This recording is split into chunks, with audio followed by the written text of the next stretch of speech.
Hello, I'm Kay from Alabama Archery Academy. This is my buddy. I'm Zach. What we're going to be doing today is a broadhead test. We got a few broadheads up front that we'll show to you here in just a minute, and we will be shooting them into a 1/2-inch piece of plywood just to see how well these broadheads take the hit, represent like hitting a bone on the animal, and then we're shooting into a blob target if it makes it through. Alright, I'll get you a close-up on everything.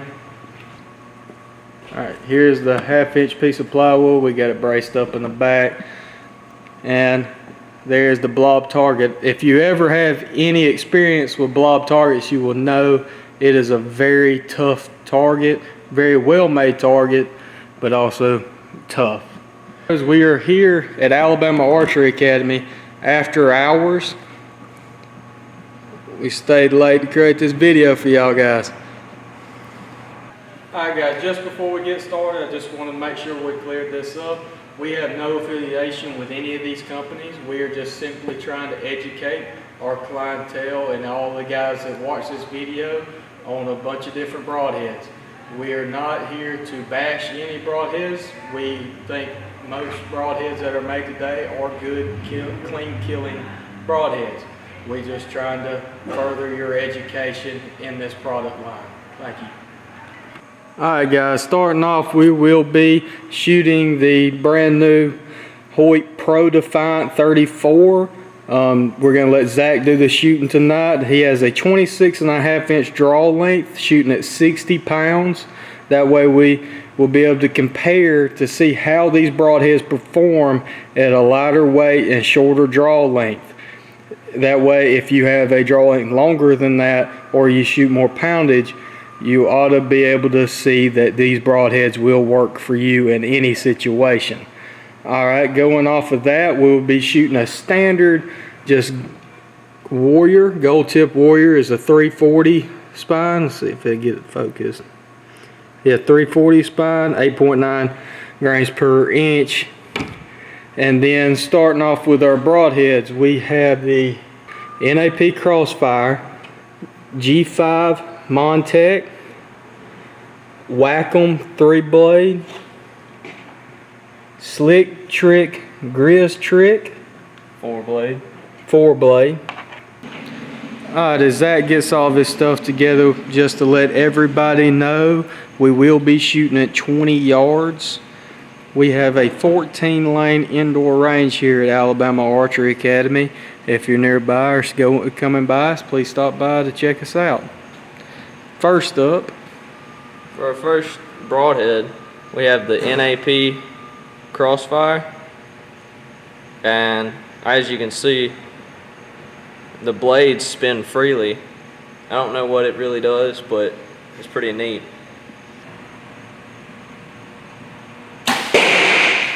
Yep, there went that one.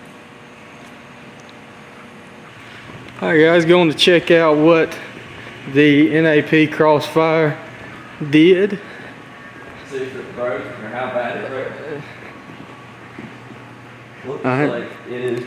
It looks like we have full 3 cuts on the impact side, and here's the broadhead as it sticks through. It's loose, but as you can see, it still spins fine. The collar loosened up, but yeah, the broadhead just came loose from being screwed into there, but all that looks pretty good. Still feels sharp. It does still feel pretty sharp. Next up is the G5 Montec. It is a fixed blade, 3-blade, solid construction. Let's see what happens.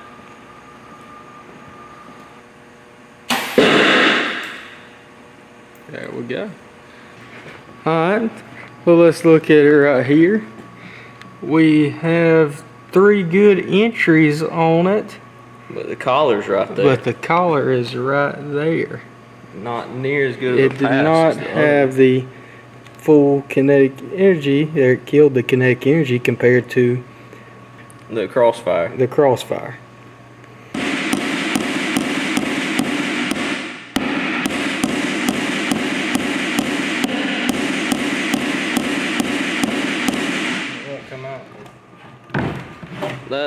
Montec is pretty well stuck in there.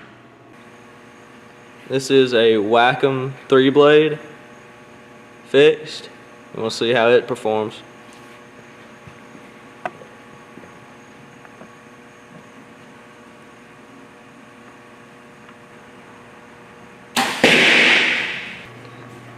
Good.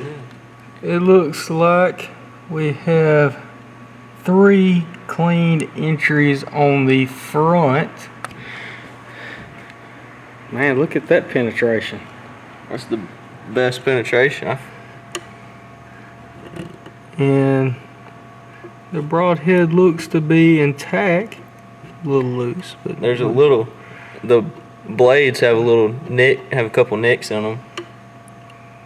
Yeah, but it rolled it down a little bit, but I'd say that was a solid pass. That was a real good pass right there. That is the best pass through we've had thus far. Now for the final fixed blade, we have a Trick GrizzTrick 4-blade. Looks like we got a pretty clean entry. This goes to the back. Alright, that's good penetration, not as good as the not as good as the Wac'Em. These blades are still extremely sharp. Very good blades. I'm gonna try to loosen it up so I can rotate it to show y'all. The blades performed very well for that GrizzTrick's a good broadhead. Alright guys, just to kind of go back over this, we're going to go through each broadhead, tell you our opinions on how they performed. But one thing we just wanted to double check in our coverage is that we are not affiliated with any of these broadhead companies. We are just purely doing this as an informational source for all of our viewers, all of our clientele. We just want to make sure that we educate all of our hunters out there. And go into why we chose Zach's bow. We chose Zach's bow to do this video with because it's a 26.5 draw length set at 60 pounds. It's a very average setup far as speed wise. It shoots a very respectable speed out of it to be at 60 pounds at 26.5 inch draw length. Going from that, we do have our ratings. We chose a rating from 1 to 10, 1 being 0 penetration with broadhead failure, 10 being 0 broadhead failure with a pass through on that 1/2 inch plywood that we shot into. Alright, starting at our first broadhead was the NAP Crossfire, the rotating, the spinning head. It performed very well. We actually talked about it, and I'm going to let Zach, give his opinion on all of the broadheads.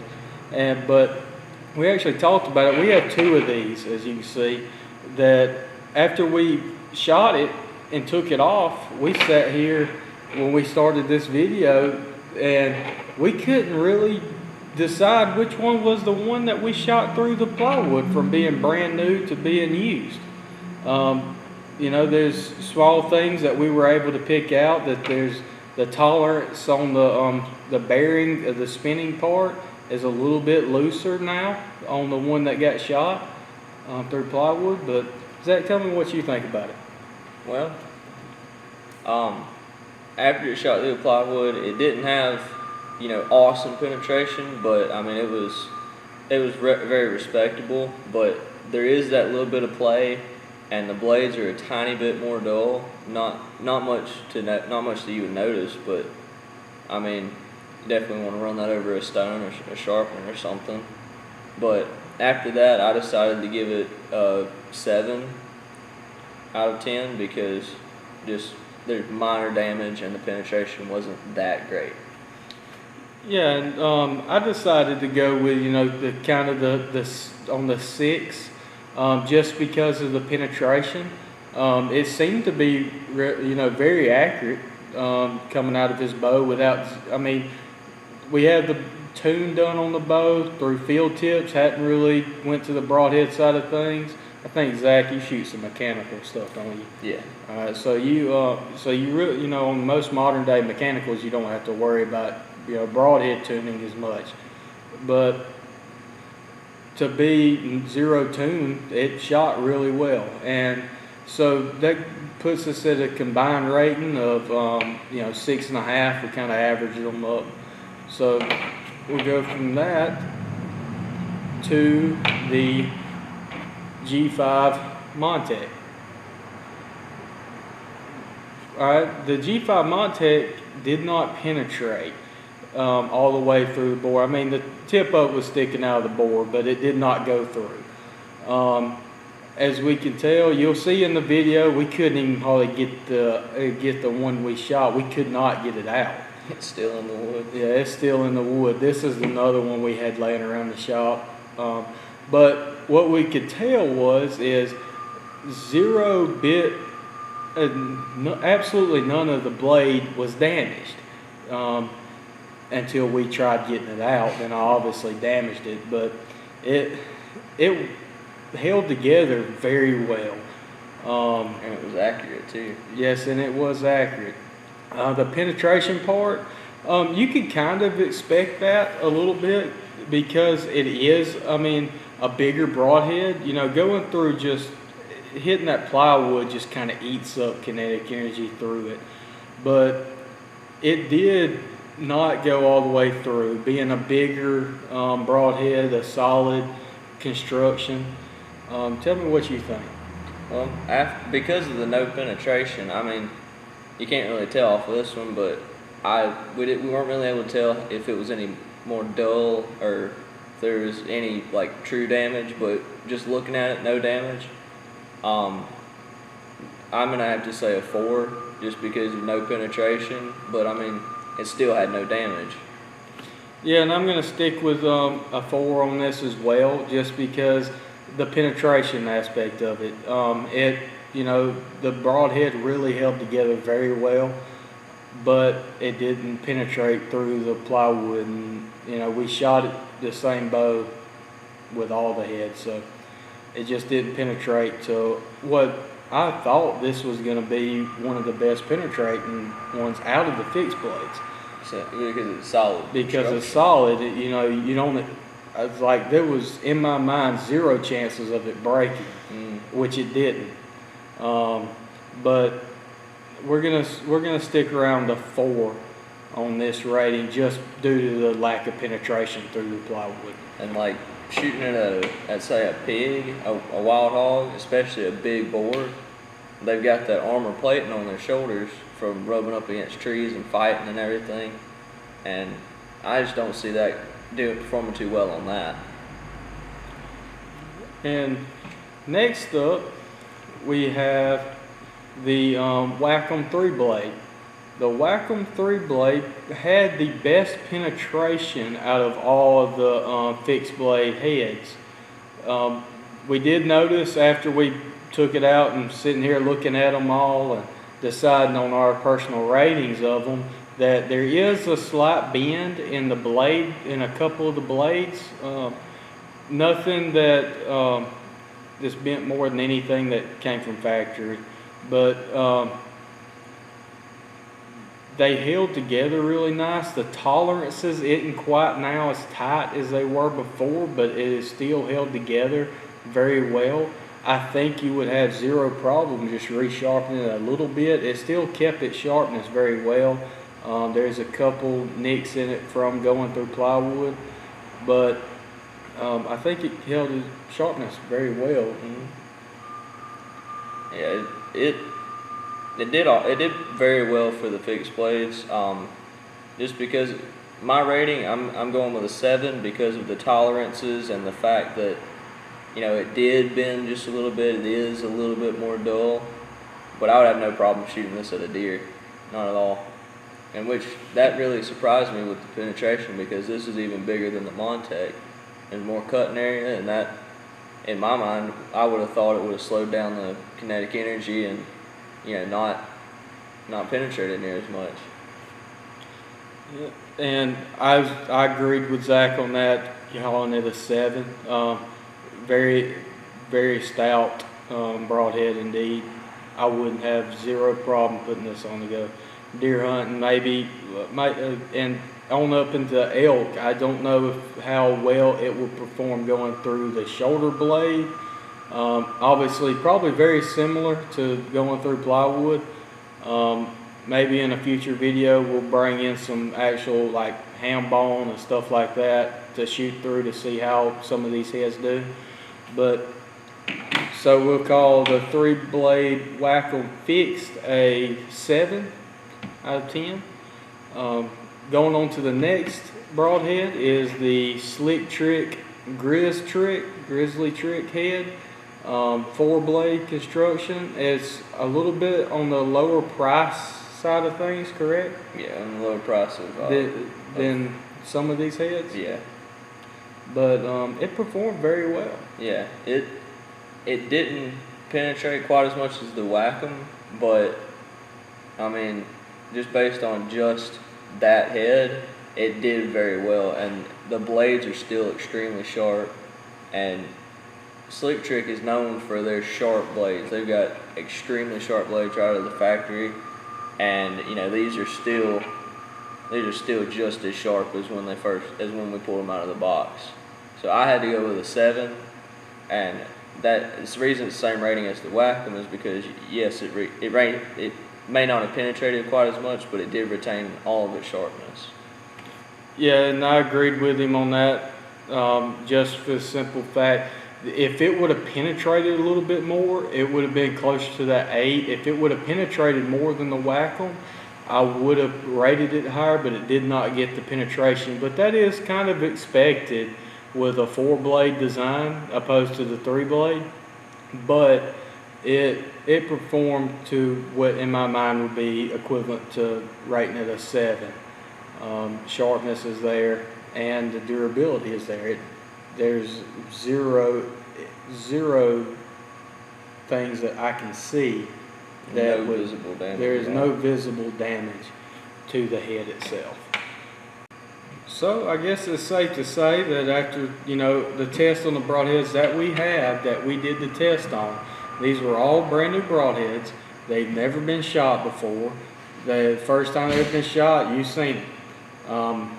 So you can take this video however you'd like, dissect it and see which broadhead out of this lineup. Now there's plenty of other broadheads on the market that we did not touch on. Maybe we will touch, go to more in the future. We do plan on expanding our video line to everything from tech tips to, trying things out, demo and stuff out to let y'all see how everything performs, all the way up to maybe doing some trick shots down the line, just to have some fun with y'all. So if y'all have any ideas as far as what you would like to see us post, drop a comment down below. You have anything? I just want to recap on the broadheads. Out of all the fixed blades, I would have to say that the Crossfire, it had the least damage with the most penetration. It took it very well. But I would have to say the best would be the Wac'Em, just because it does have minimal damage, but it's still really sharp, and I would still trust it against the deer. It passed all the way through, and it had the most penetration out of fixed blades. Well, if you have any questions, comments, just drop them down below. We're Alabama Archery Academy. We're located in ATMORE, Alabama. Find us on Facebook. Like this video and subscribe. And when we post our next video, which we expect to do that in a couple weeks, We're gonna do another video, and it's probably gonna focus again on some broadheads. And like and post this, like and subscribe to this, and when we will announce a winner out of all of our likes and subscribes, and whoever wins will get their choice of a QAD hat. We have some in stock, and the winner will get to choose amongst a few of them that I have in stock. So we'll get in contact with you after that point. But like and subscribe, and Thank you for watching. thank you for watching, and we'll see you soon. Thank you.